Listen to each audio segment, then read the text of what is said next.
Febby as a person is, if I have to describe it in one word, I'll call him a clown.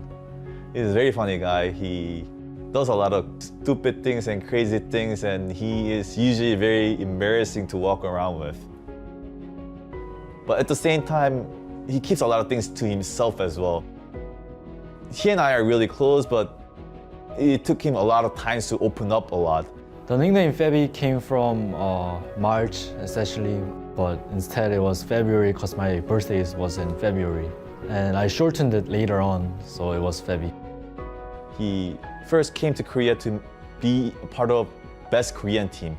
Actually, it was like a last-minute thing. March asked me to come, and in 2 weeks I made money somehow. I worked full-time, and I got the money to come to Korea.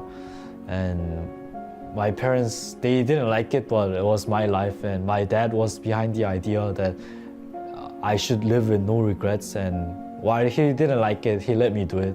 So I was really working against the clock.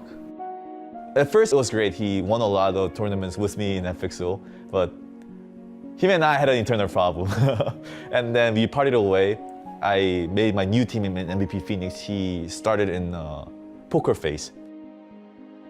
But unfortunately, he wasn't able to win a lot. And because he has no family here, he had no one to rely to. And that's when his dark time started.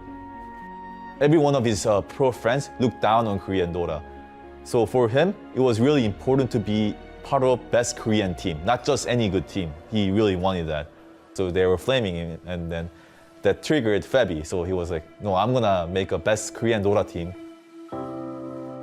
And from there, he thought it was gonna be successful because he knew he was very good, but unfortunately, he didn't get to make a lot of money from the winnings from all the tournaments in Korea. He didn't win much. He was basically homeless for 1 year. He was sleeping in just empty buildings when he had no money, and then a lot of things were tough for him. Like, it was really hard for him to get food, like just sleep at the comfortable places. Like, the living standards for him was like really terrible. Sure, it was dark. Sure, I had no food, no house, no anything. The money I got from the winnings, I used that for the what you call internet cafe, PC방. So sometimes I would have no money to eat because I would need to practice every day, and I would have no money left over for food, or sometimes, only sometimes, and for places to stay. First half of the year was pretty good, and I was really motivated. And the later part of the year, there were some internal conflicts, and I was really getting cancelled up. So I really wanted to quit and just go home. But my girlfriend is one of the main reasons I stayed in Korea, and she helped me get back on track, and she helped me refocus what I really wanted in my life. Even at those times when I slept in empty buildings, I didn't necessarily feel bad. What was going through my mind was, how should I pick tomorrow? How should I play tomorrow? How can I improve my Dota? How could I improve our team's Dota? So I was really, really motivated.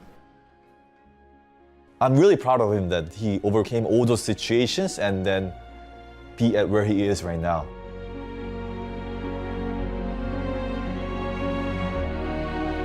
I don't regret it at all. I don't regret it at all because I've thought about that part a lot, and it really helped me to become a better person. Even though I'm not as successful as I am right now, even though I didn't win, even though I wasn't in MVP Phoenix, it helped me become a better person.